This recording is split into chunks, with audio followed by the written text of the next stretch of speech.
Hey guys, how's it going? Welcome to my video. All right, so we are doing a video on how to take the alternator belt and also I guess how to take the power steering belt off a Honda Civic. And this is an older Honda Civic. As you guys can see, I got the power steering reservoir and power steering pump off. It's pretty, actually, to be honest with you, it's not the easiest thing to do as far as the belt's concerned. Normally you would have a tensioner and you would pull or push on a tensioner to get the belt off. This, to take the alternator belt off, and there's two separate belts. It's not like one huge belt that connects to all the pulleys. Basically, you're gonna have to take a couple of, there's a wing nut on the power steering pump. There's also a wing nut on the alternator that's connected to the alternator. It's a mechanism, and you're gonna have to take the power steering off, and you're gonna also have to take the reservoir off. It'll just give you a lot more room. After you take it off, all you got to do is essentially take the belt off the power steering. Then you could get to the second, well, I guess then you could get to the main belt, which is the alternator belt. And I'm going to give you guys a big tip on the alternator belt.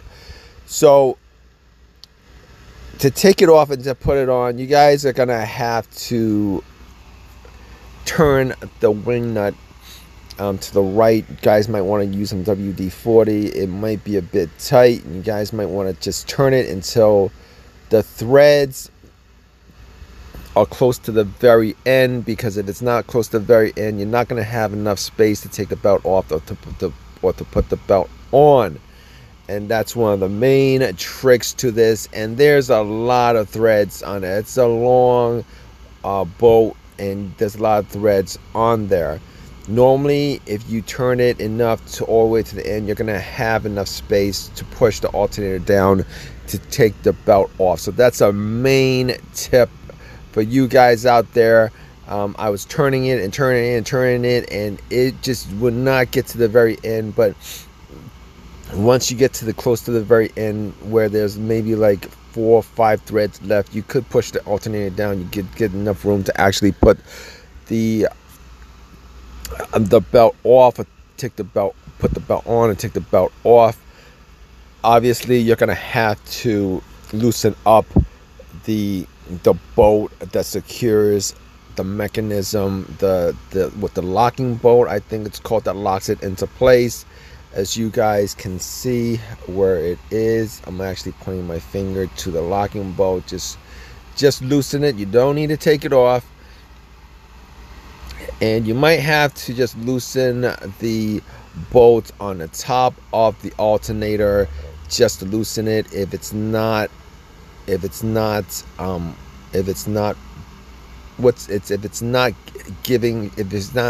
having any give to it, that might be a bit tight. Just loosen it a couple of times and then just push it down. You will be able to do it without a problem. Now, it's probably better if you just want to either loosen or tighten the bolt. Sometimes you put the belt on and it's not very tight. You might just want to be able to just tighten the tension. You don't need to take the water pump, you don't need to take the power steering pump off the reservoir off to tighten it. All you gotta do is tighten the wing nut and essentially tighten the lock bolt. But in any case, this is one of the more complicated tensioner setups on on a vehicle, but it's not difficult. It's going to take you a little bit more time just to take the belt off and put the belt on. But good thing is the belts are pretty easy to put on. You know, you don't really need to have a sequence of where the belts go to and stuff like that. And that's the good thing about it. In any case, I hope this helped you guys out. If you guys have any questions, definitely leave a question in the comment section. Please subscribe, please thumbs up, all that good stuff. Appreciate your time, guys. Take care. Bye.